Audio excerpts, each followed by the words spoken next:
You know, everyone loves a fairy tale. And one of the truths about fairy tales is that in the beginning there's dark times, there's ugly times, there's difficult times. And every fairy tale has a story of delivery and that the evil is overcome and that there is the happily ever after. That's why we love fairy tales. Most of your cases that go to trial, if they get that far to where they're in front of a jury, there's some dark times, and it might be negative toward your client. In other words, it might be that your client was in the process of overcoming a dark past, terrible upbringing. They might have made poor decisions. They might not have been employable. They might have had anger issues, might have had substance abuse issues. And this is true in criminal cases and in civil cases. But when a person is struggling to overcome, when they're fighting to overcome a bad situation, and not everybody grew up in la-la land. In fact, most people didn't grow up in la-la land. They grew up with difficulties in their life, and everybody's had trauma and everybody's had difficulties. But when there's a particularly tough story, jurors love the fact that when a person is fighting to come out of a very dire situation.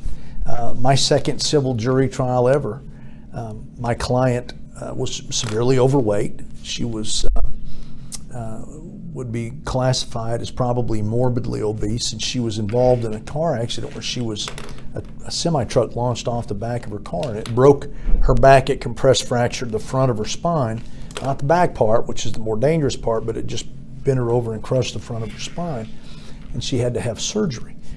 And the defense in this case just went after her weight, just nonstop, mercilessly. There were 42 references to my client's weight in their experts' trial deposition.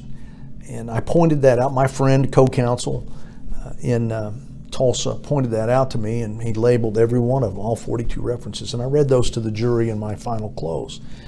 And by the time we got to trial, and by the time I was reading that to the jury, my client had lost 62 pounds by the time she got to trial. And we'd been offered $250,000, and I rejected it, and we went to trial. And I told my client's story and showed that she had overcome this obesity. They were blaming her morbid obesity on why she was having trouble healing. But in the end, the jury awarded my client over $1.5 million because they love a success story. And they want to be part of the happily ever after. If you can show that it's deserving, the jury will be a part of the happily ever after. They will help your client overcome if you're willing to tell the truth and tell the story of your client's overcoming. So everybody loves a fairy tale. Everybody loves the happily ever after. If you can tell the story in a way that, again, it includes the good and bad and the ugly, and there's a story of triumphing and overcoming adversity, the jury wants to be a part of that story. So again, I hope this video has been helpful, and thank you for listening.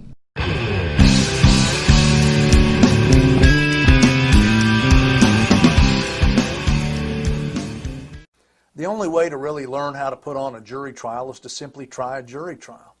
That's not always a great idea, especially when it's a high-stakes case. And you don't have to do this alone. You can always have an experienced co-counsel by your side. I'm former Judge Ken Adair, and I provide first chair and co-counsel services because now that I'm retired from the bench, getting justice through aggressive and competent jury trial practice is all I want to do. Learn more at Trial.Win.